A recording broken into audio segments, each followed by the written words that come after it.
Monsieur Claude Jawed. Présent. Monsieur Alain Maury. Présent. Madame Sophie Levré-Anquenet. Présent. Monsieur Patrice Dumas. Présent. Madame Gisèle Marzin. Présent. Madame Marie-Edith Massé. Présente. Monsieur Jean-Michel Pénard. Absent excusé à donner pouvoir à Madame Béatrice Valette. Madame Françoise Loret. Absent excusé à donner pouvoir à Madame Sophie Ledréan-Quenecdu. Monsieur Mathieu Gentes. Présent. Madame Gaëlle Mestry. Est excusé à donner pouvoir à Madame Marie-Edith Massé. Monsieur Laurent Jeanne. Absent. Madame Sylvie Viroy. Présente. Monsieur Michel Loret. Présent. Madame Béatrice Valette. Présente. Madame Marie-Christine Garnier. Présente. Monsieur Serge Abraham. Présent. Monsieur Éric Joug. Présent. Madame Florence Boulet. Absent excusé à donner pouvoir à Monsieur Serge Abraham. Monsieur Laurent Molez. C'est également excusé à donner pouvoir à Monsieur Patrice Dumas. Madame Sophie Gaillard. Est excusé à donner pouvoir à Monsieur Michel Lauré. Madame Magali Bertrand. Présente. Madame Séverine Gauguin. Présente. Madame Élise Carpier. Est excusé à donner pouvoir à Madame Marie-Christine Garnier.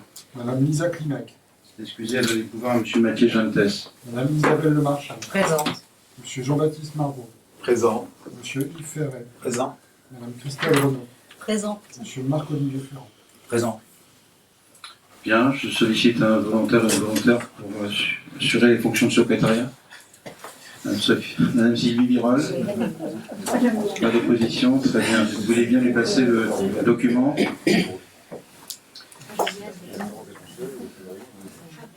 Dans l'ordre du jour, je retire le point 3. Il sera représenté une prochaine fois. Selon l'ordre du jour, des remarques sur le procès-verbal de la séance du 14 décembre. Monsieur Marbeau. Oui, monsieur le maire, deux remarques, mais qui sont plus sur le fond que sur la forme. Donc je ne sais pas si vous souhaitez... ce ne sont pas des remarques à proprement parler sur le procès-verbal tel qu'il a été rédigé, même si sur ce procès-verbal, il manque quelques-uns des propos qui ont été tenus par M. Gentes et que nous n'entendions pas et qui n'ont pas été retranscrits intégralement puisqu'on ne l'entendait pas. Et on ne le retrouve pas, mais ça c'est un point de détail, j'ai envie de dire. Mais mes remarques portent sur les réponses qui ont été apportées lors de la dernière séance et pour lesquelles je souhaiterais pouvoir avoir quelques compléments d'information. Donc est-ce que vous voulez que j'en parle maintenant ou on attend tout à l'heure les questions diverses? Écoutez, ce ne sont pas des questions à proprement parler sur le procès-verbal. Le procès-verbal. Sur sa forme en tout cas. Aujourd'hui, en ce moment, ce que je demande, c'est les remarques sur le procès-verbal, donc plus sur la forme. Mais si vous avez des questions pour mieux comprendre, c'est ça l'objet? Non, c'est pas mieux comprendre, monsieur le maire. C'est des questions, pour être très clair, hein, c'est sur la problématique du tableau de coût de la salle multifonction qui est incomplet. Je voulais savoir si vous alliez nous adresser le complément qui vous a été demandé. J'ai repris l'ancien procès-verbal qui est très clair quant à notre demande, puisque notre demande... La réponse est oui. Très bien. Dès ce soir, monsieur le maire? Dès ce soir. D'accord. Les copies sont faites. D'accord. Dès ce soir. Et la deuxième question porte sur Melès Magazine et les décisions diverses que vous prenez. Oui. Où je vous avais posé la question de savoir ce qu'était cette société Apollodorus. Je vous ai transmis les éléments. Alors, oui, monsieur le maire, mais ça pose un certain nombre de problèmes. Alors, est-ce que vous voulez que je le développe maintenant? Bah, écoutez, si ça pose un certain nombre de problèmes, c'est pas forcément le lieu là, mais vous pouvez les faire connaître. Bah, oui, mais vous me dites quand, si c'est maintenant ou tout à l'heure. Bah, faites-le. Alors, sur la réponse qui m'a été apportée, monsieur le maire, concernant Apollodorus. Vous m'avez envoyé un mail dans lequel vous me dites, pour répondre à votre question, le mandataire est Apollodorus, qui est le groupement de 2 graphistes maquettistes indépendants. Je vous mets en pièce jointe le cahier des clauses particulières, CCP, et le cahier des clauses techniques particulières, CCTP, qui constitue le contrat qui lie Apollodorus à la ville de Melès. Alors, Apollodorus, c'est le nom d'un des 2 infographistes. Oui. Et le marché numéro 22 P104, qui lit la commune de Melesse, signée par vos soins, n'est pas au nom d'Apollodorus, mais au nom de Corinne Mulot, qui est l'autre co-contractante, si je comprends bien, mais pas Apollodorus, elle est le deuxième membre du groupement, et c'est bien elle qui signe le contrat, dans lequel il est clairement spécifié que le présent marché a pour objet la fourniture d'un service de mise en page, d'édition, d'impression et de livraison du magazine municipal. Il est conclu pour la période allant de sa date de notification au prestataire jusqu'à la fin de ses missions, et qu'à titre indicatif, le budget estimatif est de 15 000 € par an, le budget prévisionnel pour 4 ans de 60 000 €. Or, dans les décisions que vous avez soumises au vote du conseil municipal la dernière fois, il apparaît 2 lignes, l'une pour une société Apollodorus, qui n'est pas celle avec laquelle nous avons contracté, et une deuxième société SARL, le Chat Noir, qui ne figure pas ni au contrat, ni dans la déclaration de sous-traitance de la société Apollodorus. Donc j'ai du mal à comprendre comment vous pouvez contractualiser avec une société qui n'existe pas, faire signer le contrat par un tiers qui n'est pas le représentant d'un groupement, puisque nulle part il est spécifié, sous la signature de Madame Mulot, qu'elle intervient représenter, c'est Corinne Mulot, représentée par Corinne Mulot, c'est pas un groupement. Qui est là, c'est le contrat que vous m'avez adressé. Donc c'est un peu incompréhensible de savoir finalement avec qui la commune de Melesse contracte pour son magazine municipal. Donc ma question est assez simple. Je voudrais juste savoir quel est le cahier des charges qui a été donné et à qui, et quelle est la société qui signe réellement le contrat avec la ville de Melesse sur ce sujet. Ok, ces questions sont précises. Je vous en remercie. J'ai pas les éléments de réponse aussi précis ce soir. Les éléments de réponse vous seront apportés. Alors, pardonnez-moi, monsieur le maire, mais je les ai là, moi, les éléments, ceux que vous m'avez envoyés. Vous me dites que vous ne les avez pas, mais vous me les avez envoyés, donc j'imagine Oui. que vous les avez. Si vous me les avez fait parvenir, c'est que vous les avez. Oui, la commune, je les ai pas là sous la table, mais aux questions que vous posez, les éléments de réponse vous seront apportés, à ce que je vous dis. Et je propose qu'on revienne à la formation du procès Je me verbal. permets juste de souligner que j'ai déjà posé la question à la dernière séance, que c'est quand même un peu flou tout ça. Non, c'est pas flou. Ah bah si, Non. bah si. Mais je quand vous aviez demandé à la dernière séance que vous soient communiqués les documents du marché, ça vous a été communiqué. Voilà. Vous avez des questions complémentaires de bonne compréhension, j'en prends note ce soir, et j'apporterai les réponses. Je m'étonne, monsieur le maire, que vous n'en sachiez pas vous-même un peu plus, étant directeur de la rédaction, puisque c'est votre titre sur le magazine municipal, sur la nature des liens qui nous lient aux prestataires qui réalisent ce magazine municipal. Mais j'attendrai vos réponses, monsieur Voilà. le maire, bien sûr. Est-ce qu'il y a d'autres remarques? Marzin. Oui, je veux juste apporter un complément d'information par rapport à ce qui est écrit, page 7, au sujet des assistantes maternelles répertoriées sur la CCVIA. Donc, à partir du site des assistantes maternelles 35.fr, la CCVIA compte 322 assistantes maternelles, dont 49 pour Melesse, soit une moyenne d'une assistante maternelle pour 119 habitants sur la CCVIA. D'accord. C'est juste un complément d'information suite à l'échange. Merci. Monsieur Margot, La moyenne que vous venez de donner, pardonnez-moi madame, c'est sur la CCVIA. sur les 19 communes. Oui. Enfin, sur la moyenne sur les 19 communes. On en Sur Melesse, reparlera. c'est 144. Tu veux bien, tu peux redonner la moyenne, j'ai pas eu le temps d'en noter. 119. On en reparlera. Une assistante maternelle pour 119 habitants. Oui, Ah. pour 119 D'autres remarques? Bien, ceci étant précisé, je note que nous validons le procès-verbal de la séance du 14 décembre. Le premier point à l'ordre du jour, syndicat départemental d'énergie d'Ille-et-Vilaine, le rapport d'activité 2021. Je vais demander à Madame Marie-Éline Massé de faire la présentation synthétique de ce document de rapport d'activité. Donc, sur la synthèse du rapport d'activité, le budget du SDE, c'est un budget de 36 millions qui est réparti sur plusieurs missions, mais les deux missions prépondérantes sont celle de réduire les consommations énergétiques et la deuxième mission qui est d'améliorer l'efficacité énergétique.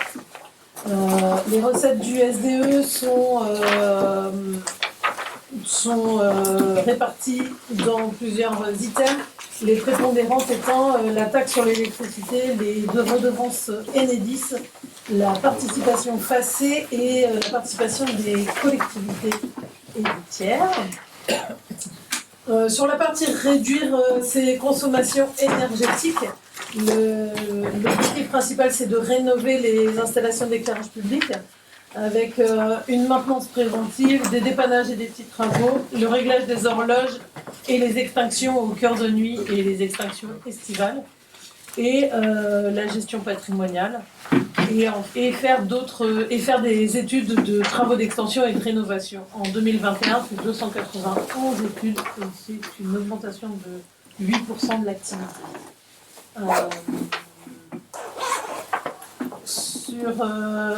Dans réduire aussi les consommations, c'est sensibiliser les jeunes publics aux enjeux de la transition énergétique, avec des séances d'animation auprès des enfants, dans des associations partenaires du projet, dans des classes et dans des centres de loisirs. Un autre objectif du SDE, c'est d'améliorer l'efficacité énergétique.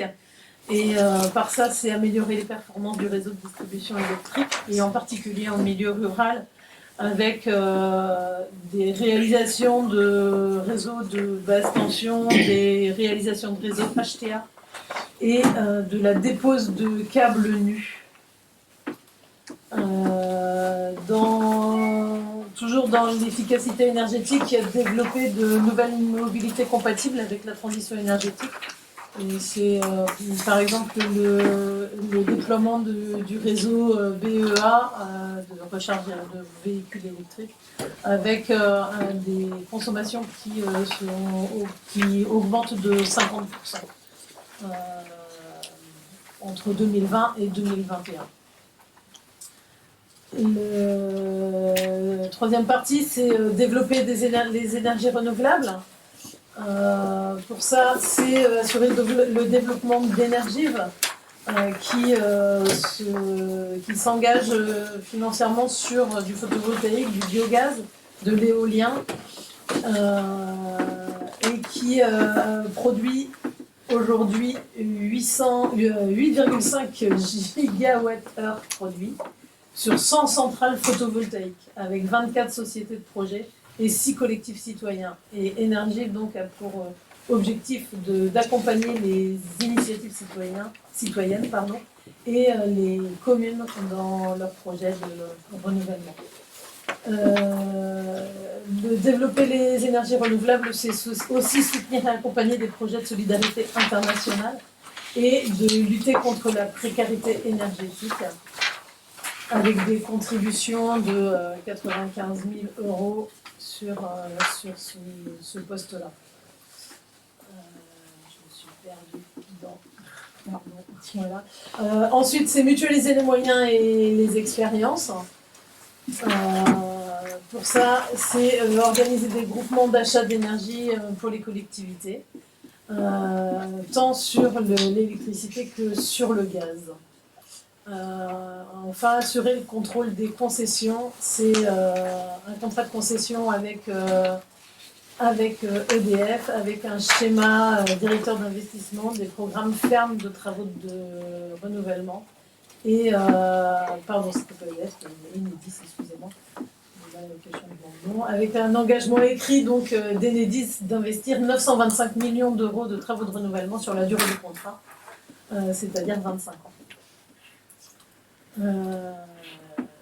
Sur les contrôles de concession, c'est fait. Ensuite, développer les moyens généraux adéquats, et pour cela, c'est une équipe de 64 agents au 31 décembre 2021 qui s'emploie à faire fonctionner ces réseaux.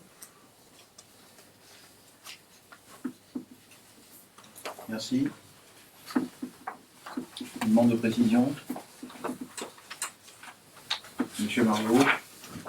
Oui, monsieur le maire, parce que c'est plus que des précisions dont nous aurions besoin. Le rapport tel qu'il vient d'être relu par madame Massé et que nous avions reçu ne donne aucun élément chiffré sur la commune de Melesse. C'est-à-dire que nous ne savons absolument pas dans ce rapport, il aurait pu avoir une page supplémentaire pour nous expliquer quelles étaient les incidences des travaux du SDE sur la commune de Melesse. Donc tous ces chiffres sont extrêmement intéressants, mais il serait peut-être intéressant de savoir quel est le bassin de population concerné par le SDE, et faire, comme l'a fait Madame Marzin tout à l'heure, un prorata sur ce qui est consacré au territoire qui est le nôtre, c'est-à-dire celui de la commune de Melesse. Ça, c'est la première question que je voulais poser. Puis la deuxième, c'est il est prévu une somme de 20 millions d'euros sur les effacements de réseau. Je voudrais, moi, vous poser la question assez précise de savoir qu'en est-il aujourd'hui des projets d'effacement de réseau sur la commune de Melesse, et en particulier sur le quartier de la rue Laennec, Châteaubriand, Surcouf, du Gué-Trouin, où les réseaux non seulement ne sont toujours pas enterrés, mais où l'arrivée de la fibre a multiplié par 2, voire par 3, à certains endroits, le nombre de poteaux, ce qui est assez surprenant, puisqu'on voit dans certains cas les poteaux électriques être utilisés pour le transport de la fibre, dans d'autres cas être doublés, voire être triplés pour maintenir le réseau France Télécom. Donc c'est un peu surprenant de voir cette forêt de poteaux apparaître, alors même qu'on pouvait espérer, au moins sur ces quartiers, un effacement des réseaux. Vous avez mon réponse. Les questions que vous posez par rapport à Melesse, je vous l'accorde, c'est très intéressant, et c'est ce que je vous avais fait pour Haut du Bassin Rennais. Ceci dit, là, les services sont occupés sur autre chose, et entre autres sur le budget, et je leur ai demandé ces éléments au moment où on présentera le budget. Voilà. Quant aux effacements de réseau, on a commencé avec la rue de la Basse-Forge, et d'autres viendront, mais pour l'instant, il n'y en a pas d'autres sous les cartes, voilà, programmées. Mais vous aurez ces éléments de réponse dès que je les obtiendrai. Quant à la méthode. Pardon, monsieur le maire, mais les éléments, c'est pas dès que vous les obtiendrez, c'est nous, on vous demande de nous dire quel est le plan d'enfouissement des réseaux, enfin d'effacement des réseaux, qui est le vôtre. Et je ne vous demande pas si vous avez tout fait ou si personne ne pense que vous pourrez tout faire d'un claquement de doigts. Ben, si vous avez un plan d'effacement, communiquez-le. Mais qui n'est pas. On a un plan, mais qui n'est pas planifié en termes de calendrier. Alors, vous m'expliquerez, monsieur le maire, ce qu'est un plan qui n'est pas planifié. Mais je suis très ouvert à Une programmation. On ne peut pas le promettre. Voilà. Sauf qu'on ne peut pas aujourd'hui s'engager dans une promesse de réalisation. Quel dommage. Quant aux poteaux, quant à la multiplication des poteaux, eh bien écoutez, ce sont des techniques de support de câbles qui font qu'à certains endroits, il faut augmenter et ajouter des poteaux. On ne rentre pas dans le détail de ces calculs. Si vous le souhaitez, vous pouvez vous référer. Il y a des cours spécifiques sur le sujet. Monsieur Margot. Alors, j'entends très bien votre charge, monsieur le maire, sur les poteaux. Vous êtes un meilleur spécialiste sans doute du câble aérien que je ne le suis moi-même. Mais, pardonnez-moi, quand vous avez au même endroit un poteau qui supporte le téléphone et désormais la fibre, que vous avez ce poteau, on a fait des photos, certaines ont été diffusées, on vous diffusera les autres si vous voulez, est planté à côté du poteau électrique qui lui-même aurait pu, avec un simple ajout, puisque c'est le cas certaines fois, il y a un simple ajout qui a été fait sur le poteau électrique d'un support pour accueillir la fibre, et que vous avez un troisième poteau qui a été planté à côté et qui lui n'a aucun support, ni de câble, ni électrique, ni de téléphone, on s'interroge sur la réalisation du chantier, le suivi du chantier, et j'en passe sur l'armoire qui a été déplacée, puisqu'elle avait été idéalement placée devant la porte d'entrée du futur école. Donc on s'interroge seulement, donc c'est pour ça que je vous demande quel est votre plan d'enfouissement, en particulier sur cette zone très spécifique, puisqu'elle a fait l'objet d'une étude approfondie de notre part. Vous savez très bien que la pose de la fibre optique sur la Bretagne est pilotée par Mégalis Bretagne, qui a Sous l'autorité de monsieur le maire. Pardon? Mais sous l'autorité de monsieur le Pas maire. du tout. Ben, c'est une délégation de service public, monsieur le maire. Pas du tout, c'est pas une délégation de service public. Monsieur le maire, vous êtes... C'est pas une délégation de service public. Personne, monsieur le maire, n'intervient sur la commune sans votre accord, rassurez-moi. Ah oui, de ce point de vue, au point de vue des autorisations d'intervention. D'accord. Donc c'est vous qui avez autorisé les poteaux. Mais ce n'est pas le maire qui va refaire vérifier les calculs d'implantation des poteaux et de pose des câbles. Je vous encourage à le faire compte tenu de la forêt de poteaux qu'on voit apparaître sur le territoire de la commune de Melesse. Écoutez, si vous souhaitez que je crée une commission pour vérifier ces Non, calculs, c'est pas j'espère que vous serez Je vous ai parmi pas les créé. volontaires pour cette commission. Mais je vous demande pas, je vous demande juste de remplir votre rôle de maire, pas de créer une commission. Non, les travaux sont faits avec autorisation d'intervention sur le domaine public, si c'est ça votre remarque, c'est oui. Ensuite, les calculs proprement dits d'ingénierie sur ces travaux-là sont faits sous la responsabilité des entreprises qui font ces travaux-là. Lesquels travaux sont contractualisés avec mécanisme retenu. Pas d'autres remarques? Bien. Donc le Conseil a pris acte de la présentation ce soir du rapport d'activité 2021 du SDE 35. Le point suivant à l'ordre du jour, je demande à M. Maury de bien vouloir le présenter. Renouvellement urbain Rouge-Côte Saint-Germain, sursis à statuer. Donc, ce dossier a été présenté en commission urbanisme de la semaine dernière. Vu le Code général des collectivités territoriales, vu le Code de l'urbanisme et notamment ses articles L424-1-24 et 151-52, vu le plan local d'urbanisme intercommunal approuvé le 25 février 2020, modifié le 23 février 2021 et le 12 octobre 2021, les secteurs urbains Rouge-Côte et Saint-Germain représentent un enjeu important de renouvellement urbain à l'échelle de la commune de par leur position stratégique en entrée d'agglomération à la jonction entre le centre-ville et des lotissements d'habitation. Une étude de renouvellement urbain a été réalisée en 2021 et 2022 par le groupement composé de l'Atelier du Canal, Cabinet Bourgeois et ABC Conseil. Ces travaux ont confirmé que ces secteurs représentent des forts potentiels de renouvellement urbain, notamment au regard de la typologie des bâtiments actuels. Une politique de renouvellement urbain de ce secteur doit se concevoir sur des emprises foncières importantes afin d'en garantir la cohérence et la faisabilité technique et économique dans le cadre de projets d'aménagement d'ensemble. C'est pourquoi il est proposé d'appliquer à ces secteurs un régime de sursis à statuer sur les périmètres qui ont été joints en annexe. Le sursis à statuer est une mesure de sauvegarde qui permet à l'autorité compétente pour se prononcer sur une demande de permis ou en cas d'opposition ou de prescription sur une déclaration préalable, de différer sa décision.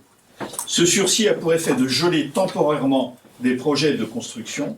La décision de sursis doit être motivée et le sursis ne peut pas excéder 2 ans. Il reste toutefois possible de proroger ce délai si un motif juridique différent du motif initial justifie qu'il soit de nouveau sursis à statuer sans que la durée totale ne puisse excéder 3 ans. La décision de prise en considération cesse de produire effet si dans un délai de 10 ans à compter de son entrée en vigueur, la réalisation de l'opération d'aménagement n'a pas été engagée. C'est l'article L424-1 du Code de l'urbanisme.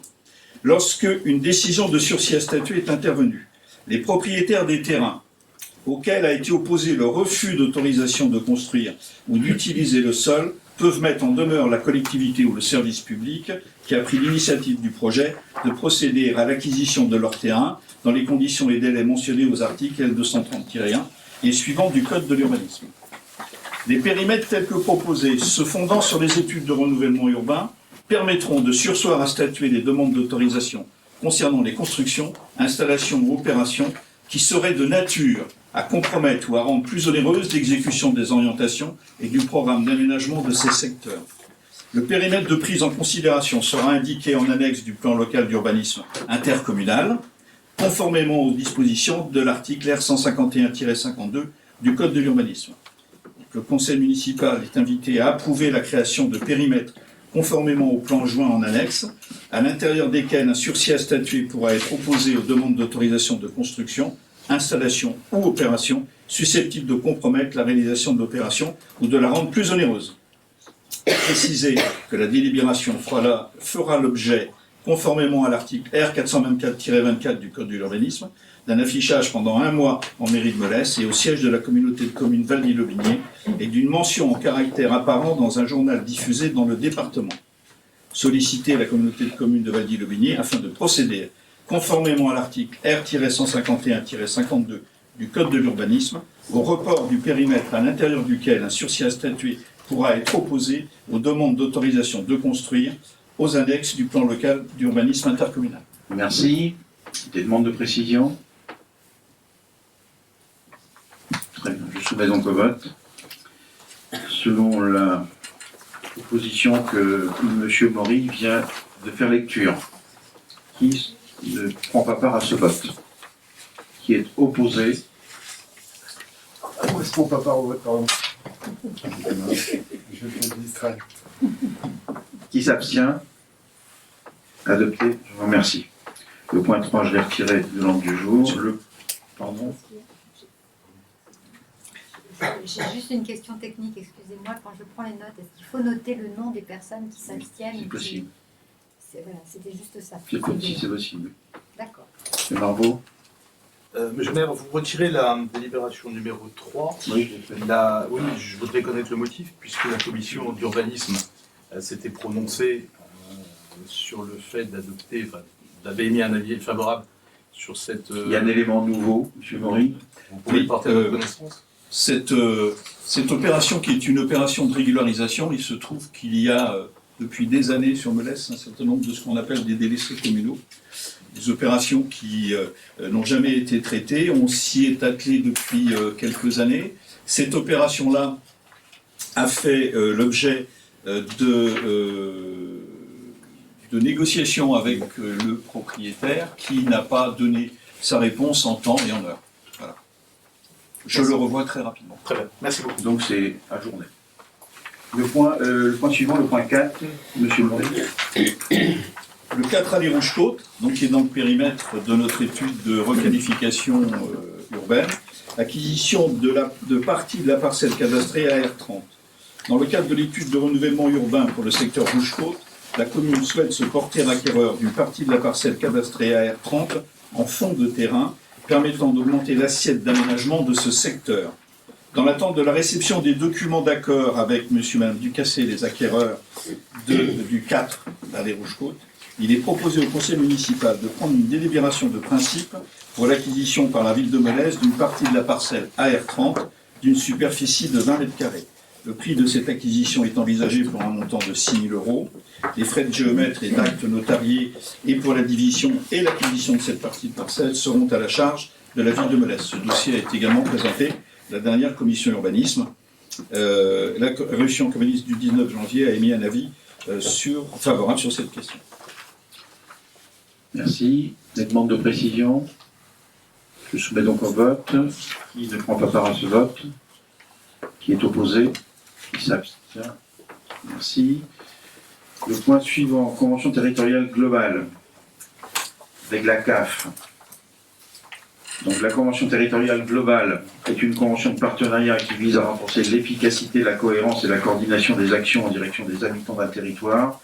En l'occurrence, le territoire de la commune notée de commune du Valdy-le-Binier et des communes de ce territoire. Elle vient en remplacement des contrats enfance-jeunesse, dont le dernier est arrivé à échéance le 31 décembre 2021. La Convention territoriale globale a pour enjeu de partager une vision globale et transversale du territoire et d'offrir de nouvelles possibilités d'action, d'articuler les politiques familiales et sociales avec les besoins des habitants et aux évolutions du territoire, de renforcer l'attractivité du territoire, de consolider les partenariats engagés et en créer de nouveaux, et de maintenir le soutien financier de la Caisse d'allocation familiale d'Ille-et-Vilaine. Cette convention territoriale globale se concrétise par la signature d'un accord entre la Caisse d'allocation familiale, les communes de la communauté de communes et la communauté de communes Valdy-le-Binier elle-même pour une durée de 5 ans, du 1er janvier 2022 au 31 décembre 2026.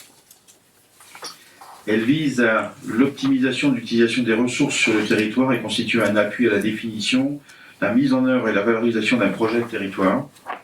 Elle s'appuie sur une approche transversale intégrant les thématiques telles que la petite enfance, l'enfance, la jeunesse, la parentalité, l'animation de la vie sociale, l'accès aux droits. Cette convention territoriale globale s'appuie sur un diagnostic partagé avec les partenaires, Ce diagnostic a été établi sur ces 5 thématiques, petite enfance, enfance, jeunesse, parentalité, accès aux droits, ayant permis de faciliter la définition des priorités et des moyens à mobiliser dans le cadre d'un plan d'action adapté aux besoins du territoire. Le plan d'action sera étayé et complété donc par des fiches actions qui vont être élaborées en groupe de travail courant de cette année 2023 et qui feront l'objet d'une validation par le comité de pilotage. Le comité de pilotage de la CTG sur le territoire du Val-d'Ille-au-Minier sera constitué d'élus volontaires parmi les 19 communes et de la communauté de communes, validation du diagnostic, des orientations stratégiques et le plan d'action et d'évaluation, un comité technique constitué de référents désignés parmi les communes et la communauté de communes qui prépare et anime les comités de pilotage, des groupes de travail thématiques réunissant les techniciens et professionnels du territoire pour élaborer des outils et favoriser les partages d'expériences nécessaires à la mise en œuvre des actions définies dans le plan d'action, et des chargés de coopération reconnus dans le portage de projets partagés et cofinancés par la CAF, financés dans la limite de 3,3 équivalents temps plein pour l'ensemble du territoire de la communauté de communes, dont une chargée de coopération rattachée à la communauté de communes et des chargés de coopération thématiques répartis entre les communes et la communauté de communes. Chaque année, la CAF versera l'aide correspondante aux actions réalisées par les chargés de coopération.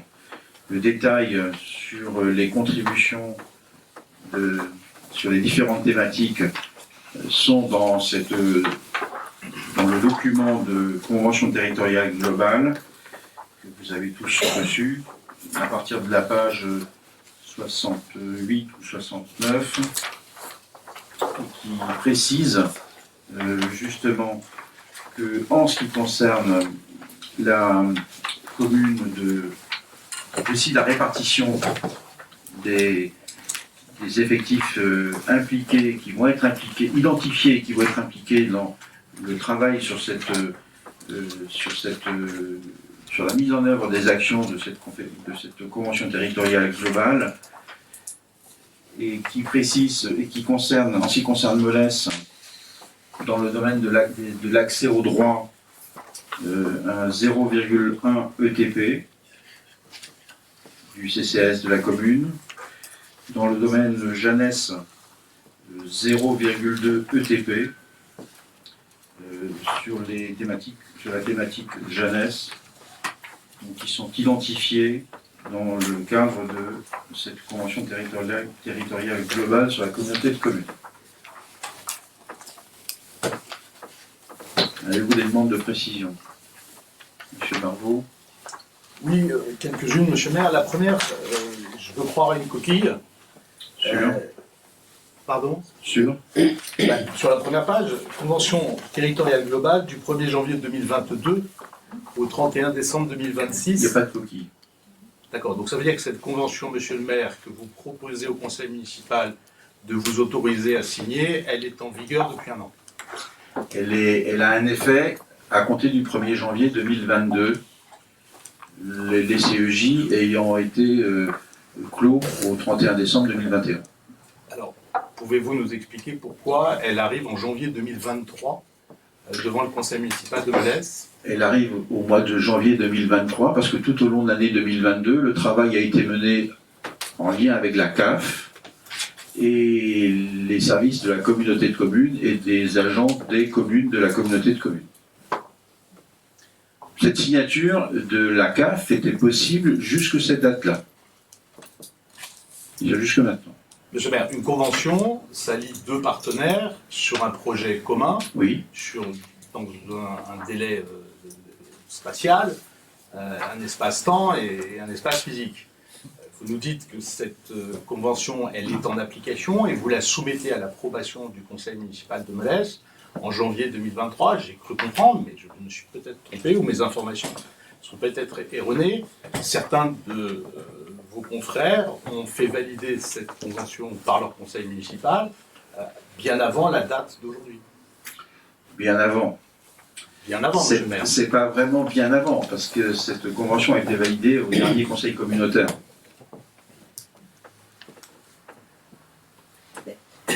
Ça a été validé au dernier conseil communautaire du mois de janvier. D'accord. J'ai du mal à comprendre, monsieur le maire, comment on peut, un an après, un mois après, je me dirais, bon, il y a un petit retard, mais là on parle d'un an et un mois après, vous nous soumettez une convention qui est en vigueur depuis le 1er janvier. Tout simplement parce que c'est un travail de co-construction qui a mis plus de temps à être élaboré. Peut-être qu'au niveau de la CAF, le démarrage n'a pas été lancé suffisamment tôt, peut-être. Toujours est-il que les services de la CAF nous ont bien précisé que le travail pouvait être fait sur 2022, devait être clôturé pour fin 2022, avec des délibérations fin 2022, début 2023. Voilà. Madame Marzin, vous voulez intervenir? Oui, sur les actions que mène la CAF en termes de financement, et précédemment c'était les contrats enfance-jeunesse, et avant ça s'appelait encore différemment, il y a toujours eu ce délai de l'année de clôture de l'exercice, enfin du contrat qui arrive à terme, et une année de travail avec une date butoir qui était le 31 décembre de l'année N+1 pour signer les conventions. Si vous avez eu l'occasion déjà en tous les cas sur la CAF d'Ille-et-Vilaine, je ne dis pas ailleurs, si vous avez déjà eu l'occasion de regarder les choses, le 31 décembre de l'année N, oui c'est ça, les signatures arrivaient à cette échéance-là. C'est quelque chose qui est courant. La CAF 35. Dans le fonctionnement. Là, on est au 31 décembre, N+2, cher janvier. Non, il y a plus un. Non, parce qu'elle s'est arrêtée au 31 décembre 2021. 2021. Mais c'est une autre convention. Monsieur le maire, on est en 2020. Non mais, ok, j'entends. C'est de la faute de la CAF. Non, c'est de votre bêtise. C'est un fonctionnement de la CAF. C'est pas de la faute, c'est un fonctionnement de la CAF. Je pense que pour la CAF, pour pouvoir payer tous les droits et devoirs en 2022, ils sont obligés de mettre, malgré tout, de ne pas avoir d'année blanche, en fin de compte, entre... Moi, je ne pense pas. Non, mais je suis tout à fait d'accord avec vous. Il y a un trésorier payeur général, et la CAF est un établissement public. Donc, je ne sais pas ce que fait le trésorier payeur de la CAF, mais j'imagine et j'espère qu'il a mandaté ce qu'il devait mandater cette année. Je ne doute pas que ce soit le cas. Je m'étonne juste du fait de voir arriver la convention un an après. Vos explications... vos explications. Monsieur Margot, il mandate sur l'année N-1. Parce que c'est sur le réalisé de N-1 qu'il mandate. D'accord. C'est un élément qui est porté à l'après. Alors, je vais poursuivre. Alors, je vais essayer d'être très rapide parce que je ne voudrais pas retarder votre soirée à tous. Alors, il y a beaucoup d'éléments qui sont extrêmement intéressants dans ce rapport parce que, en particulier sur toutes les données démographiques, c'est un travail qui est très complet et qui nous apporte un certain nombre d'éclaircissements sur la population, son vieillissement, son statut, etc. Je passe un peu rapidement là-dessus parce que j'avais quelques remarques, mais elles n'ont pas d'intérêt, me semble-t-il, dans le sujet. En tout cas, pas là. Alors, je voudrais revenir sur la page 29, Madame Marzin, parce que ça prend en compte la problématique de l'accueil de la petite enfance. Et vous verrez aussi des assistantes maternelles, puisque malheureusement les chiffres confirment que nous avons sur Melesse un taux un peu inférieur au reste de la CCVIAV. Donc si on regarde les chiffres qui sont sur la page 29 concernant l'accueil collectif et les MAM, on voit que si la situation à l'échelle de la communauté de communes n'est pas si mauvaise que cela, il y a un focus qui donnerait à penser que sur Melesse, les choses sont excellentes, alors même qu'elles ne le sont pas, et d'ailleurs on le verra puisque c'est les chiffres qui le disent.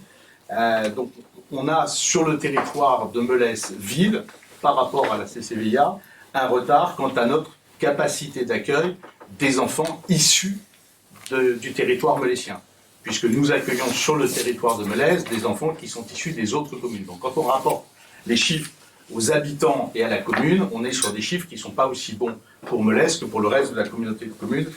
C'est peut-être ennuyeux et c'est d'ailleurs confirmé dans la page suivante, puisque sur la page 30, le taux de couverture globale par commune laisse apparaître que certes, Melesse est en haut de la fourchette, mais pour une raison évidente, puisque nous avons des structures d'accueil qui accueillent des enfants qui ne sont pas des enfants melésiens. Ça ne retire rien au retard que nous avons. De la même façon, sur l'offre d'accueil individuelle, vous voyez bien que les chiffres confirment les inquiétudes que nous avions sur les assistantes maternelles. où, là encore, les chiffres tels qu'ils sont communiqués montrent que nous avons sur Melès 49, vous l'avez dit tout à l'heure, assistantes maternelles, ce qui est ramené à la population est très faible par rapport à la moyenne de la CCVIA.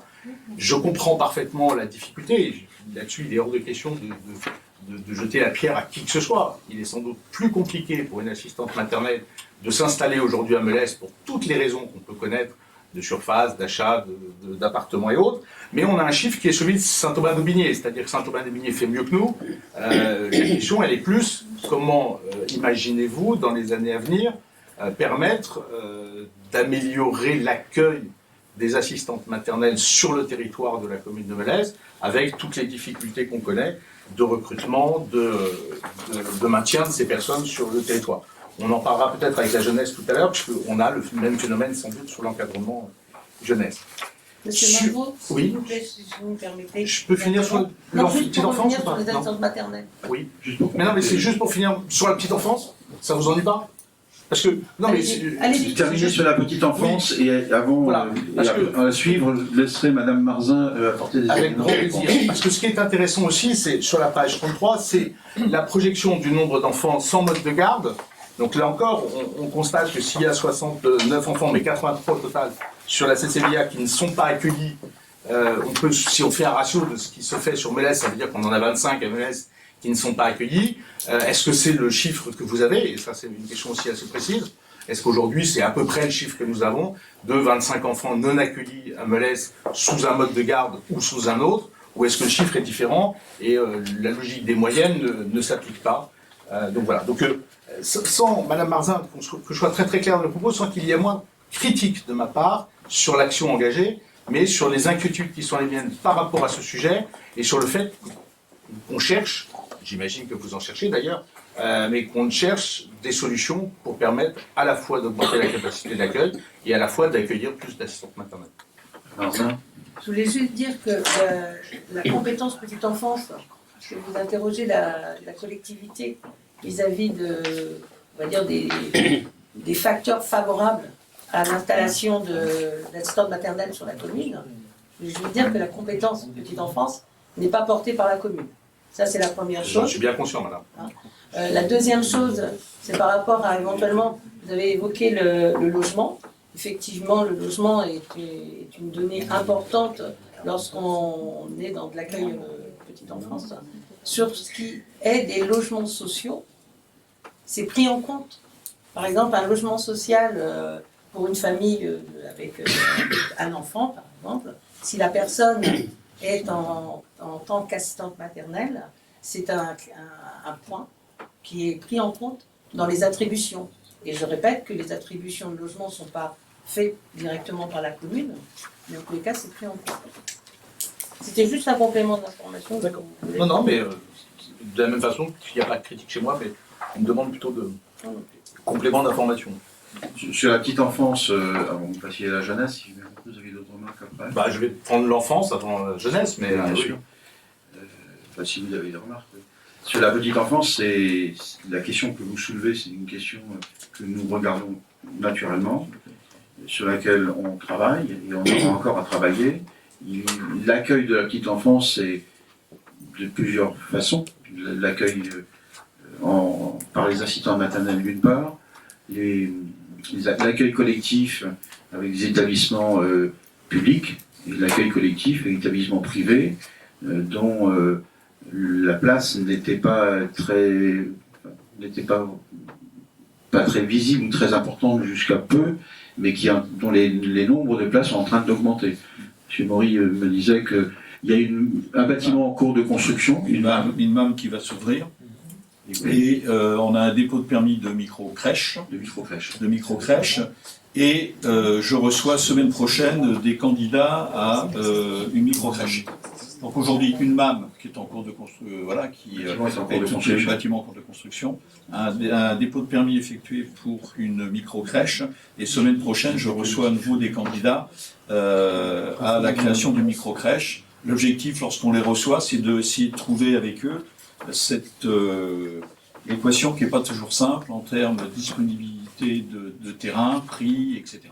Mais on essaie le plus possible de les accompagner et d'être facilitateurs, ce qui a été le cas pour la MAM et ce qui est le cas aujourd'hui pour la microcrèche dont le permis de construire est déposé.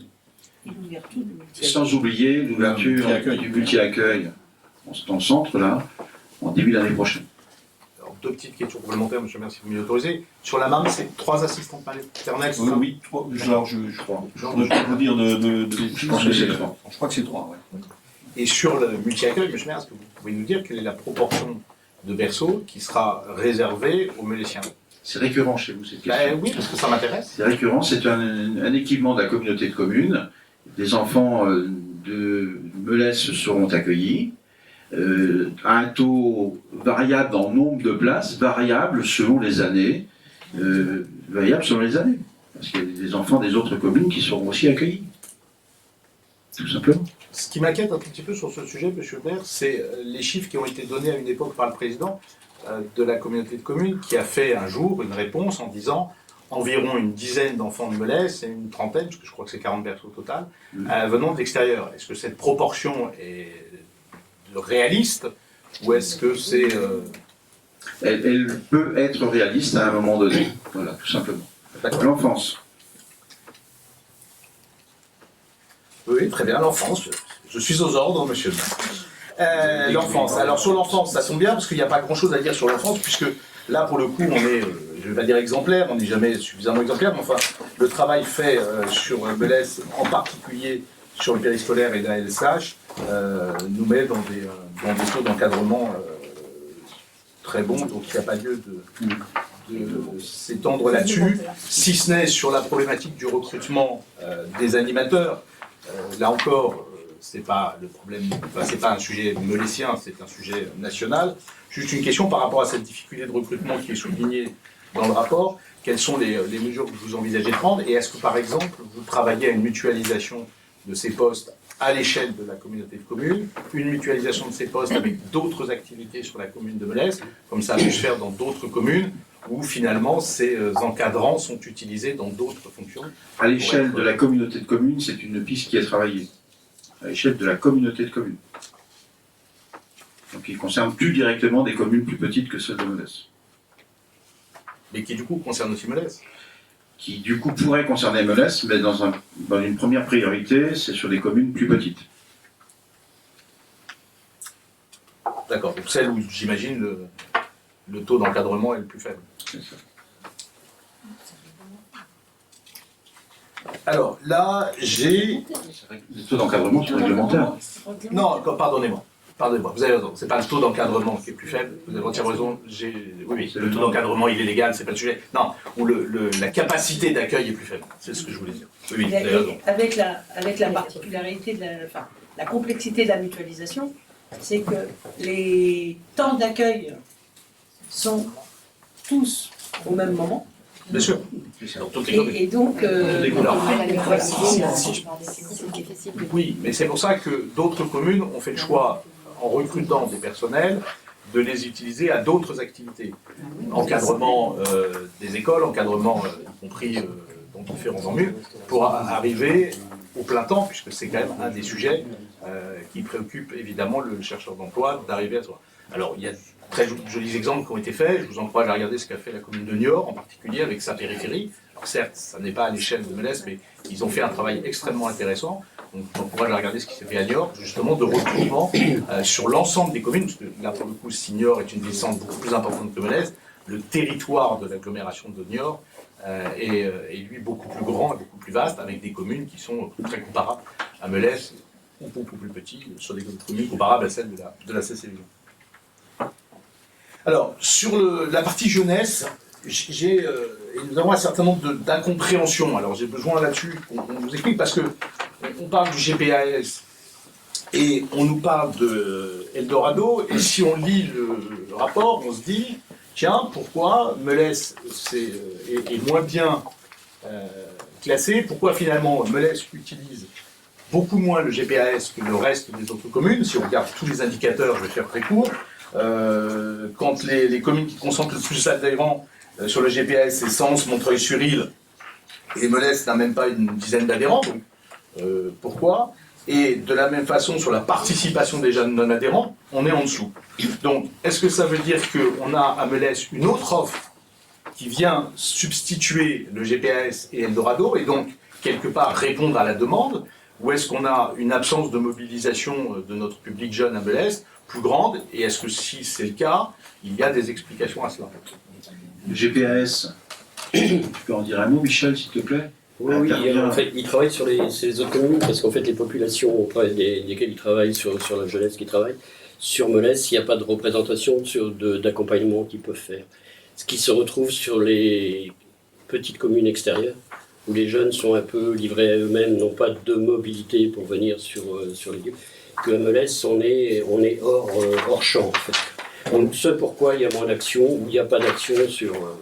On est hors champ parce que l'offre proposée à Melesse est suffisante, enfin répond à la répond. Tout à fait. Okay. Mais pour autant, il y a des temps de coordination entre le GPS et le service jeunesse de la commune. Tout à fait. Puis, je vous invite, le GPS fait de réunions de travail, c'est début février, et pour les rencontrer. Tous les élus sont invités à aller voir ce qu'ils font, ce que représente leur travail. Là, et vous allez sur leur site et vous verrez, tous les élus sont invités à aller participer. Ils vont vous exposer ce que représente le travail sur la communauté de communes. C'est le 2 février, je crois, c'est l'autre date. Et pour Eldorado, l'action qui est menée par Eldorado sur le reste de la commune est menée parfois aussi à Melesse, pas du tout, c'est là encore... sur Eldorado intervient sur principalement la commune de la Mézières et la commune de Vignoc, c'est fini. Eldorado intervient sur la commune de la Mézières, Langouette, Saint-Gondran. D'accord. Pourquoi pas sur Melesse? Parce qu'aujourd'hui, nous répondons aux besoins par nos propres équipes. D'accord. À la Mézières, il n'y a pas d'équipe de la commune sur la jeunesse. Alors, juste pour terminer, parce que je voudrais terminer là-dessus, c'est sur la page 49, donc il y a les actes de travail qui ont été prévus dans la mise en place de cette convention. Est-ce que vous imaginez, monsieur le maire, puisque la convention est jusqu'en 2026, pouvoir, à l'occasion, je ne sais pas, une fois par an, une fois tous les 2 ans, enfin, en tout cas à échéance pas trop lointaine, faire un bilan d'étape sur les décisions et mesures qui sont prises. J'imagine que le bilan d'étape sera fait au conseil communautaire, mais est-ce qu'il pourra être décliné au sein du conseil municipal de Melesse? En effet, il est prévu, dans le cadre de cette convention, de faire un bilan annuel qui sera présenté en conseil communautaire et qui pourra faire l'objet, en effet, d'un point d'information au conseil municipal. Merci. D'autres questions? Demande de précision? Bien, donc je soumets au vote du conseil, en invitant le conseil donc à valider les termes de cette convention territoriale globale pour la période 2022-2026 et à m'autoriser à la signer, ainsi que tout document s'y rapportant. Qui ne prend pas part à ce vote? Qui est opposé? Qui s'abstient? En vous remerciant. Le point 6, attribution de crédits liés à la répartition des amendes de police pour 2023. Chez Patrice Dumas, et là vous avez sur table une petite précision. Une petite précision qui a été ajoutée pour préciser la destination qu'on envisagerait de donner à l'attribution de crédit si on en avait. Donc le conseil départemental d'Ille-et-Vilaine invite le conseil municipal de Melesse à présenter des propositions pour l'élaboration du programme 2023 de répartition et d'utilisation des recettes supplémentaires procurées par le relèvement du tarif des amendes de police relatives à la circulation routière. Ainsi, la répartition faite par le conseil départemental qui arrête la liste des bénéficiaires et le montant des attributions à leur verser suivant un article du CDCT. Donc, il y a différents types d'opérations susceptibles d'être éligibles. Celles qui concernent les aires d'arrêt de bus sécurisées sur tous les types de voies, la mise en œuvre de plans de circulation sur l'ensemble de l'agglomération, les parcs de stationnement en dehors de voies de circulation aussi propres, les feux de signalisation tricolore au carrefour, la signalisation des passages piétons en dehors des renouvellements, l'aménagement piétonnier protégé le long des voies de circulation, les aménagements de sécurité sur voirie, y compris les radars pédagogiques et les pistes cyclables protégées le long de voies de circulation.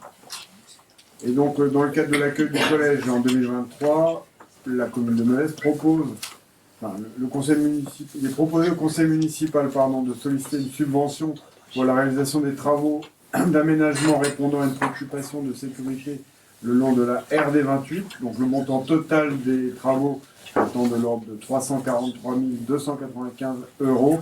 Et sur ces 343 000 €, 50 000 environ concernent des travaux de sécurité qui font partie de la liste que j'ai citée tout à l'heure.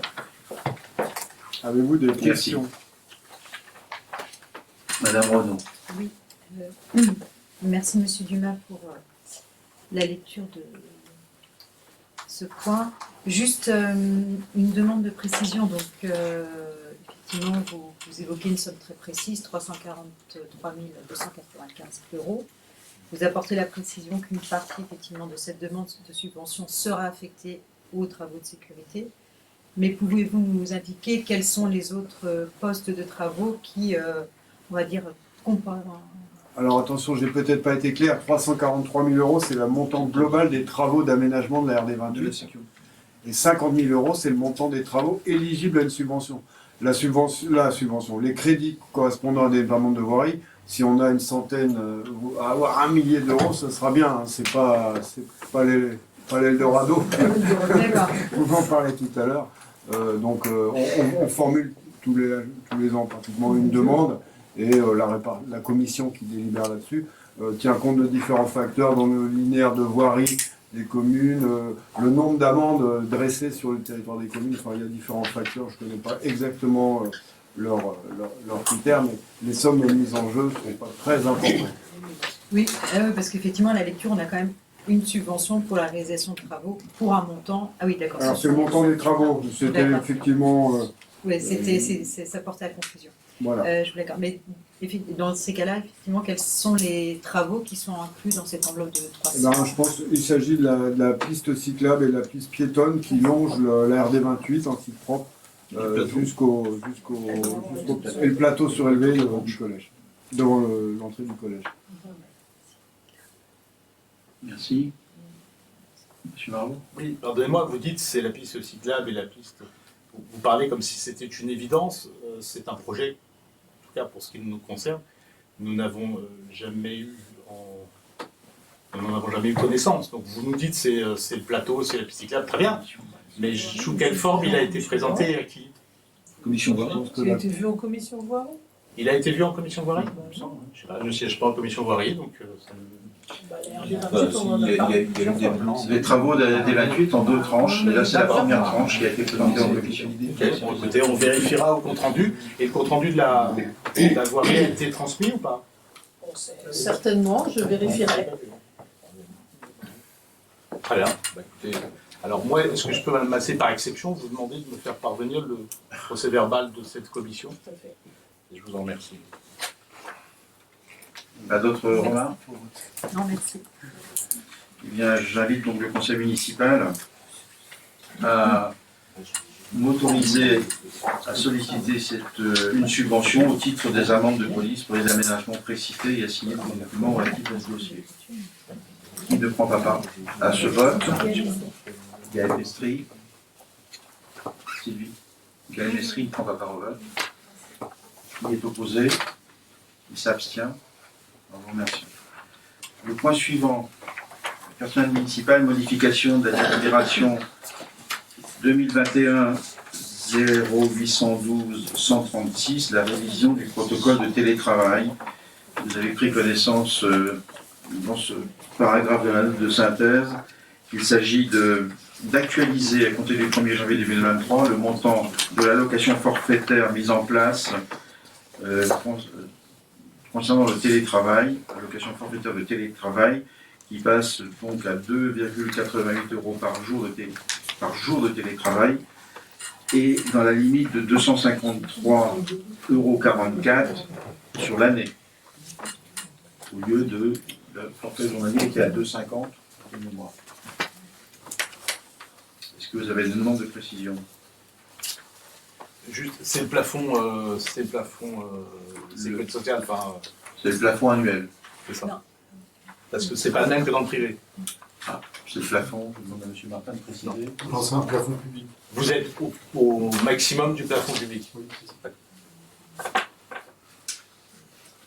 D'autres demandes de précision?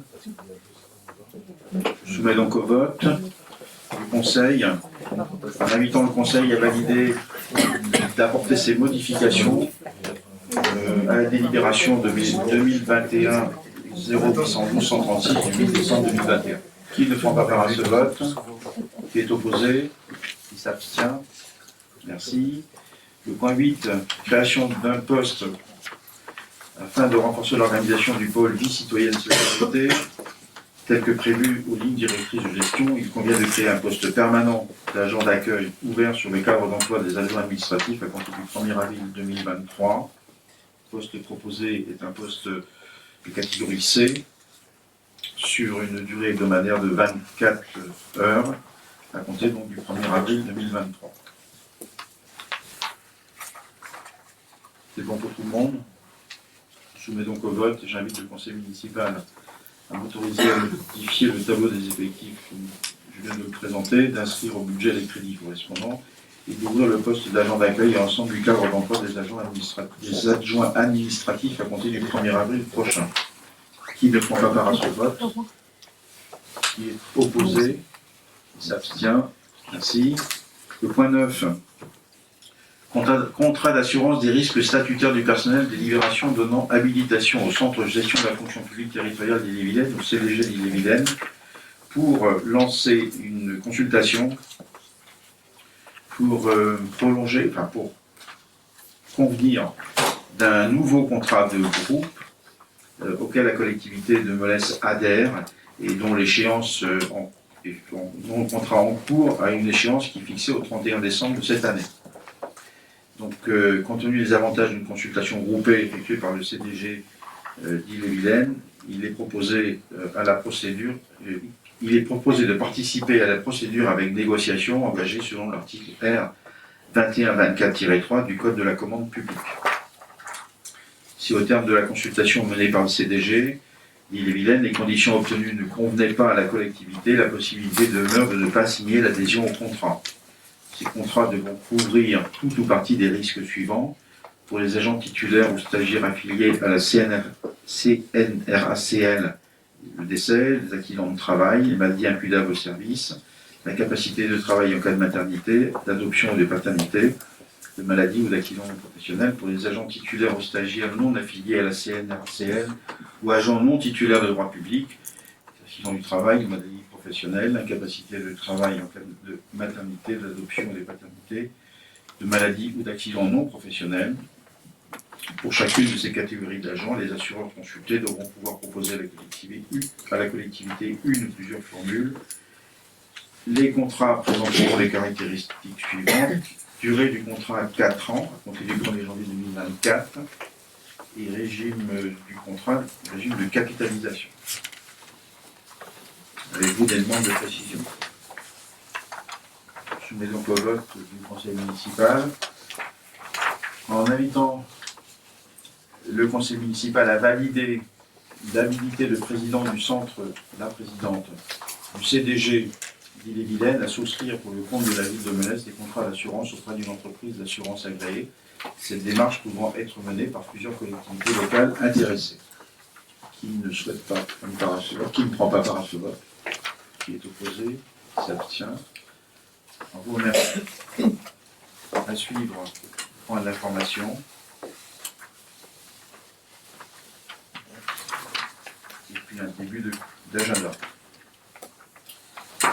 Oui, monsieur Margot. Oui, monsieur le maire, une question sur les décisions que vous avez prises. La décision portant sur l'avenant numéro 4 et la convention de mise à disposition d'un logement situé 2 place Jules Ferry. Je ne vois pas quel est le logement 2 place Jules Ferry. Est-ce que c'est 2 place Jules Ferry ou 2 allées Jules Ferry? Parce que je ne vois pas de logement aux 2 places Jules Ferry. Et pouvez-vous nous dire auprès de qui ce logement est mis à disposition? Juste madame la maire, répondre. C'est l'allée. C'est l'allée? Oui. D'accord. Et donc le logement est mis à disposition. De l'association. Ah, vous le savez. Bah non, puisque c'est. Oui, mais l'adresse a changé. Oui. Donc c'est bien allé. Donc c'était plus clair. Oui, je suis un peu vos dossiers, madame Margot. Merci.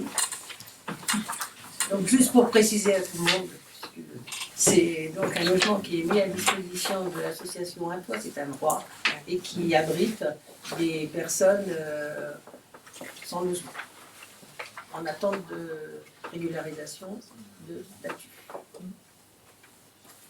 Merci.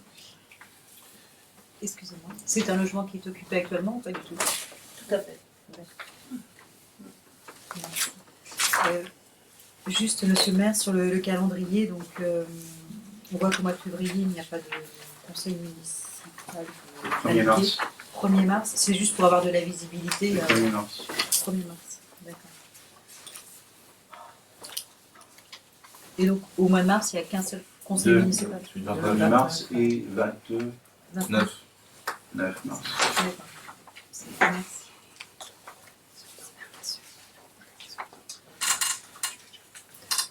Monsieur Marvaux, au nom de votre groupe, vous m'avez fait parvenir des questions. Tout à fait, monsieur le maire. Nous allons donc y apporter des réponses. Vous souhaitez les énoncer avant qu'on y apporte des réponses? Le mieux, c'est peut-être que Isabelle Le Marchand, qui a prévu de le faire, vous lise la question, vous lui donnez la réponse pour que ce soit plus clair pour ceux qui écoutent. On fait comme ça. Donc pour la question 1, Madame Le Marchand. Attention. J'ai fini mon travail. Pour la première question, Madame Le Marchand. Pouvez-vous présenter au conseil municipal un bilan exhaustif des travaux du conseil local de la biodiversité? Je vais demander à Mme Sophie Le Drian-Cadec-Du d'apporter réponse. Oui, on peut. Donc, pour rappel, je rappelle que le Conseil local de la biodiversité est en place depuis décembre 2020. Il a été créé par le Conseil municipal du 30 septembre 2020. Les membres ont été désignés le 28 octobre 2022 et modifiés le 16 décembre 2020, 28 octobre 2020, et modifiés le 16 décembre 2020. Et la première réunion d'installation a eu lieu le 17 décembre 2020. Donc, il se compose d'un collège de 9 habitants, 9 élus qui sont les membres de la commission municipale environnement et 9 personnes qualifiées. Et la durée du mandat est de 3 ans. Le conseil local se réunit 2 fois par an en séance plénière. Il s'est donc réuni 5 fois depuis sa création. En juin 2023 aura lieu la dernière plénière de ce mandat-ci, donc réunion au cours de laquelle sera présenté un bilan et des propositions sur la suite du conseil local de la biodiversité, comme ça a été acté lors de la réunion du 22 novembre 2022. Lors de chaque réunion plénière, les travaux des différentes commissions et groupes de travail sont présentés. Et pour rappel également, le CLB fonctionne en commission. Donc on a une commission biodiversité, une commission animation, une commission bocage, une commission aménagement, avec chacune un référent. Et il y a également des groupes de travail ou des groupes projets, par exemple charte, coefficient de biodiversité, école, projet vidéo. L'ensemble des comptes rendus est envoyé à tous les membres. Et donc, si vous en manque, n'hésitez pas à nous demander. Les travaux sont les suivants. Donc en séance plénière, on a eu 4 interventions en début de séance pour permettre d'améliorer les connaissances des membres du Conseil local de la biodiversité. Donc juin 2021, intervention de Romain Julliard du Muséum national d'histoire naturelle sur les sciences participatives. Décembre 2021, intervention de Dominique Marguerie, archéobotaniste à l'Université de Rennes 1 sur la construction des paysages bocagers en Bretagne sur le temps long. Juin 2022, intervention de Vincent Dubreuil, climatologue à l'Université de Rennes 2 sur les îlots de chaleur urbains. Novembre 2022, intervention d'Yvan Lagadec, écologue de l'Université de Rennes 1 sur les services écosystémiques. La commission animation s'est réunie 4 fois en 2021, 2 fois en 2022. Il y a également eu 4 réunions spécifiques sur le projet vidéo, 4 réunions avec les écoles. Et les membres de la commission ont également participé aux réunions d'organisation des journées du patrimoine, la journée éco-citoyenne, la fête de la biodiversité, la semaine de la Sainte-Catherine. La commission biodiversité s'est réunie 4 fois, 3 fois en 2021, 1 fois en 2022, a également tenu 10 réunions sur le projet SPOT et sur l'éclairage public. La commission bocage s'est réunie 3 fois, a émis 6 avis sur des dossiers pour des demandes préalables d'autorisation d'abattage, sur les permis d'aménager et des permis de construire. Donc 6 dossiers de demande au total. La commission aménagement s'est réunie 2 fois, 1 fois en 2021, 1 fois en 2022, et a émis 2 avis donc sur l'OAP du Chéamidroit et sur le cahier des prescriptions architecturales et paysagères de la ZAC du Feuil. Et enfin, le groupe de travail coefficient de la biodiversité, s'est réuni 5 fois en 2022. Le document final est en cours d'élaboration. Les actions sont les suivantes. Donc, on a travaillé sur l'éclairage public avec participation à l'élaboration du protocole expérimental, organisation de sortie, proposition de modification d'éclairage, participation à l'évaluation prévue au premier semestre 2023. Un travail avec les écoles sur la sensibilisation des enfants à la biodiversité avec 3 réunions par an. Donc, c'est un travail qui se poursuit. La création d'une vidéo participative sur la biodiversité de Melesse qui est en cours également et dont la fin est prévue pour septembre 2023. Des avis sur les abattages d'arbres et l'élaboration d'une trame d'évaluation qui est en cours. Donc ça, c'est tout le temps. Des avis sur les aménagements, c'est tout le temps aussi. La remise à jour de la charte de l'arbre qui est prévue, qui n'est pas encore démarrée. Un inventaire des chemins de randonnée qui est en cours. Élaboration d'un coefficient de biodiversité, donc la première phase est terminée et donc on va démarrer la phase de test. L'évaluation du premier mandat du CLB qui est en cours et la participation à l'organisation des animations en lien avec la biodiversité. Donc je les ai déjà cités. Voilà. Merci. Deuxième question. Donc, point numéro 2. Pouvez-vous présenter au Conseil municipal un bilan exhaustif des travaux du Conseil des sages? Je sollicite Madame Birol pour apporter la réponse. Donc, le Conseil des sages est constitué par le Conseil municipal au printemps 2021. Il a été installé le 12 juin 2021 par Monsieur le maire, qui a présenté à cette occasion-là le cadre fondateur du Conseil des sages de façon générale, la charte de bois, et a rappelé l'expérience du Conseil précédent. Donc, 23 sages, puisque nous n'avons que 23 sages, donc nous pourrions en avoir le nombre de conseillers municipaux que nous sommes. Organise son fonctionnement dès sa première réunion du 25 septembre, en définissant le rythme de ses réunions plénières et sa méthode de travail. Le choix a été ainsi fait de 4 à 5 réunions plénières par an, positionnées en général le samedi précédant un départ en congé scolaire, soit en septembre-octobre, décembre, février, avril et juin le plus souvent. Le Conseil des sages se dote également d'une charte de fonctionnement qui précise des principes fondateurs de l'engagement des sages, à savoir l'intérêt pour la dimension, l'intérêt collectif, la neutralité, confidentialité, assiduité, parité, représentativité et gratuité, les modalités de constitution du Conseil des sages, son fonctionnement et les conditions logistiques de son exercice. Le Conseil des sages décide aussi de constituer 3 commissions, une commission biodiversité et environnement qui fait le choix de traiter des thématiques telles que la biodiversité, l'environnement et l'espace public. Une commission patrimoine et culture qui fait le choix de traiter des thématiques telles que patrimoine, culture, valorisation du patrimoine bâti dans l'espace public. Une commission vie citoyenne et solidarité qui fait le choix de traiter des thématiques comme la vie citoyenne et associative, les projets seniors et solidarité. Ces commissions décident ensuite de façon autonome de traiter des sujets de leur choix, par exemple les sentiers de Mélèze, l'inventaire du patrimoine bâti, la transmission intergénérationnelle des savoir-faire, ou de s'associer à des thématiques portées par la municipalité, comme la démarche conduite actuellement dans le cadre du dispositif Petite Ville de demain, que Madame Valette est venue à 2 reprises présenter à l'Assemblée. Le Conseil des sages peut également faire le choix de travailler soit en intercommission, environnement-culture, et a pu travailler pour partie avec en tout cas il y a eu des échanges avec le Conseil de la biodiversité, en intercommission à l'interne, en interconseil à l'externe, et en groupe de travail si besoin. Voilà. Depuis son installation, le Conseil des sages s'est réuni 7 fois en plénière et ses commissions environ 1 fois par mois, hors période estivale. Merci. La question suivante. Pouvez-vous nous faire un premier bilan de la... Pardon. Si vous pouvez prendre à la fois La 3 et la 4. la 3e et la 4e. Pouvez-vous nous faire un premier bilan de la modification des horaires de l'éclairage urbain? Et pouvez-vous nous dire si vous envisagez de modifier ces horaires afin de répondre aux préoccupations de nombreux habitants qui n'ont pas manqué de faire part de leurs inquiétudes? Madame Sophie Ledrian-Québec-Du. Alors, du coup, donc je traite la 3 et la 4 en même temps parce que c'est quand même assez... c'est un peu lié. Donc, je vous rappelle que la pollution lumineuse issue de l'éclairage public a des impacts sur la biodiversité, la consommation d'énergie et notamment d'énergie fossile, la santé, les finances de la commune également. Ces impacts sont démontrés par de nombreuses études et sont globalement en augmentation. Le CLB a travaillé avec le Muséum national d'histoire naturelle et la commune pour recueillir les perceptions des habitations sur l'obscurité, la perception des habitants sur l'obscurité, des habitations, pardon, sur les perceptions des habitants sur l'obscurité et leur demander des recommandations en termes d'éclairage public. La participation a été faible, comme sur la ville de Libourne qui menait la même expérimentation en même temps.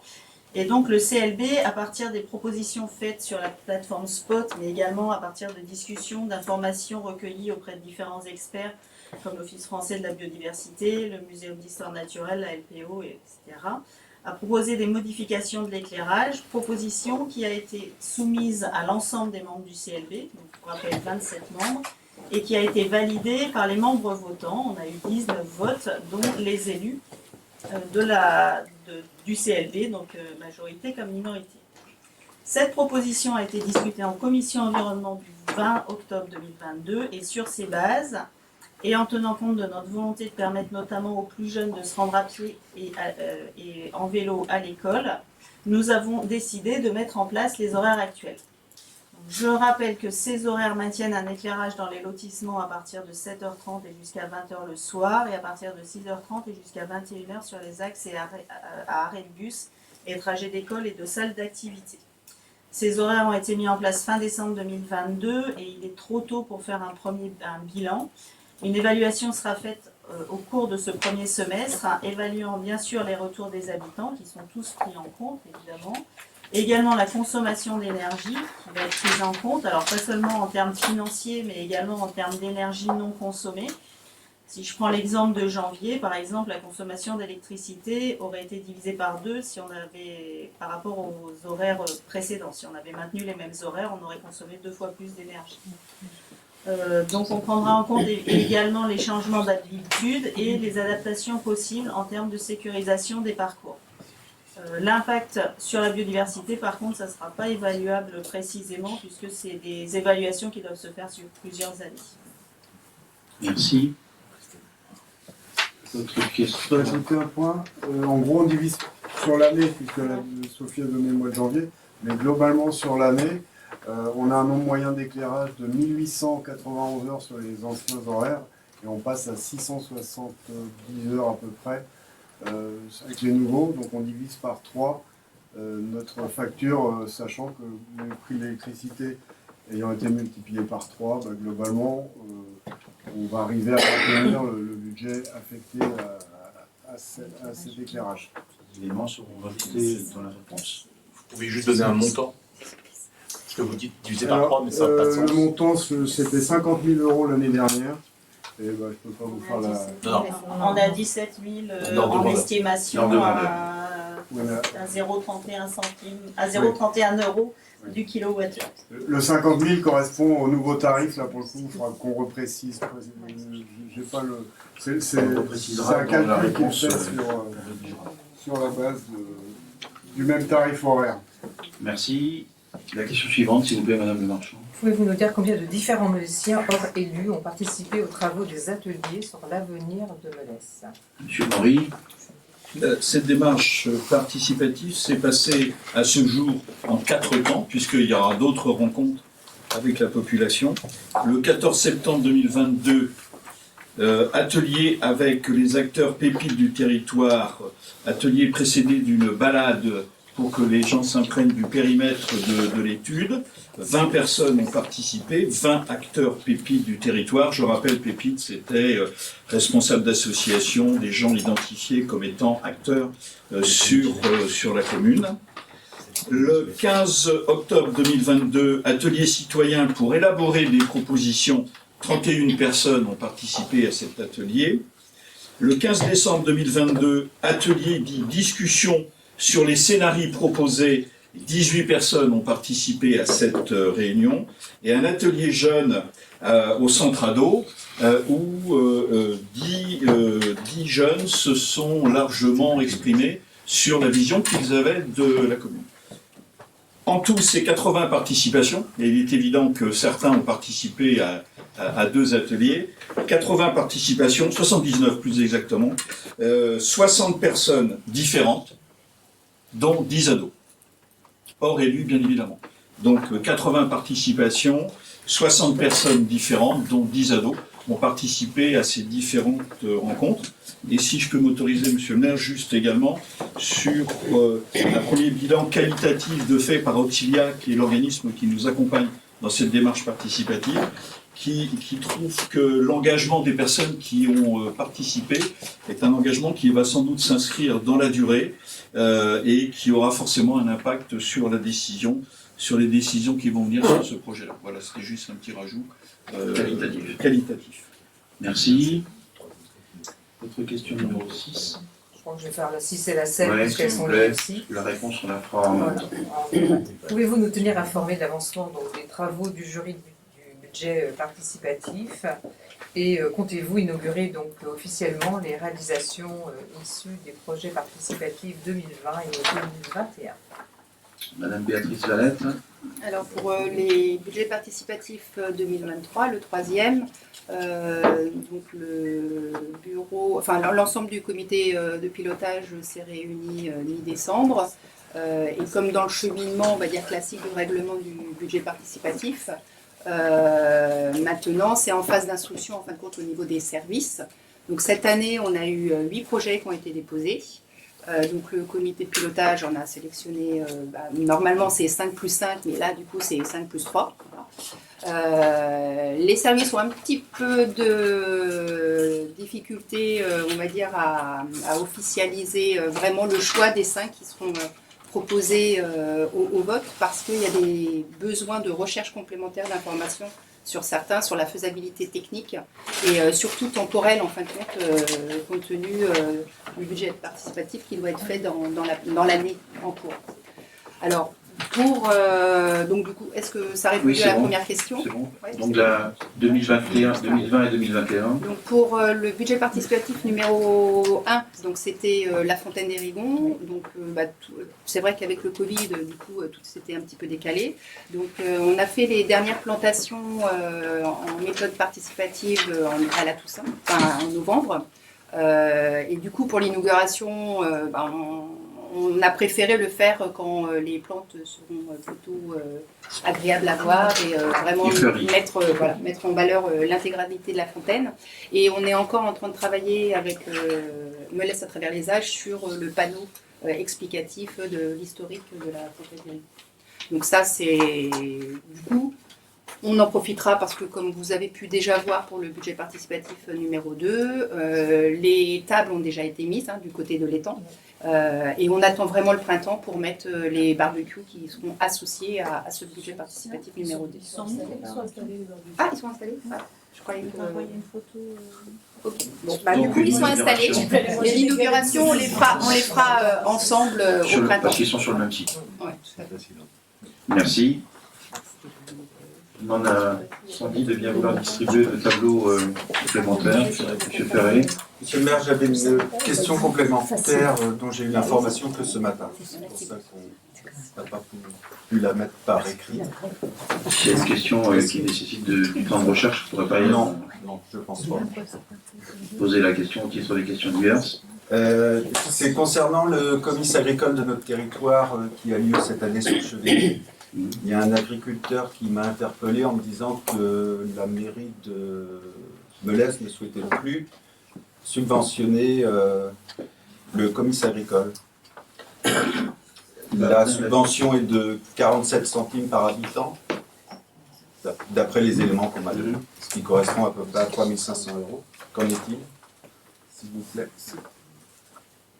Tu peux apporter quelques éléments. Ouais, j'ai échangé longuement avec les agriculteurs cet après-midi parce qu'on a un groupe WhatsApp et qui m'ont interpellé à ce sujet. Je leur ai dit que le budget n'était pas voté déjà, donc de toute façon que que cette info aujourd'hui n'était pas officielle, que je leur ai aussi demandé de s'interroger sur leur mode de communication puisqu'ils m'ont dit que en fait comme on refusait de financer, c'est parce qu'on ne s'intéressait pas à ce qu'ils faisaient.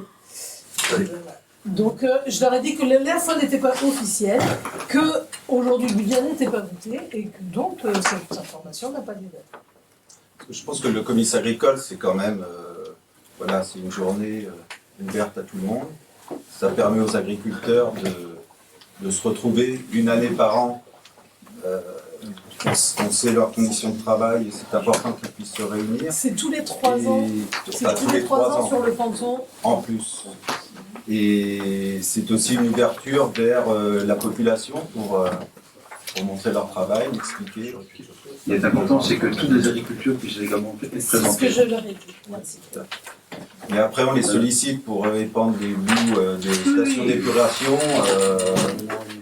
Et c'est que ça change Donc, rien, en fait. on sait les solliciter. Et c'est important aussi de Madame pouvoir, Marzin, vous souhaitez apporter une précision? Que le comice agricole, alors c'est tous les 3 ans, Oui. la mairie, l'année de réalisation du comice finance, enfin apporte une subvention. Cette subvention, elle est étudiée par la commission vie citoyenne dans le cadre des subventions aux associations et ça n'a pas encore été, enfin, les dossiers de demande de subvention arrivent et donc jusqu'à la fin du mois et la commission ne s'est pas réunie. Donc dire que la mairie ne finance pas, c'est inexact. Bien. Non, mais c'est dans les tuyaux, vous en parlez quand même. Oui, mais c'est inexact. Non, mais l'info n'est pas inexacte. Comment ça peut se régler? Non, mais l'info est inexacte. L'info est inexacte. D'accord, l'info est inexacte. C'est comme le tract, l'info est 25 janvier 2020. Je clôt le conseil municipal.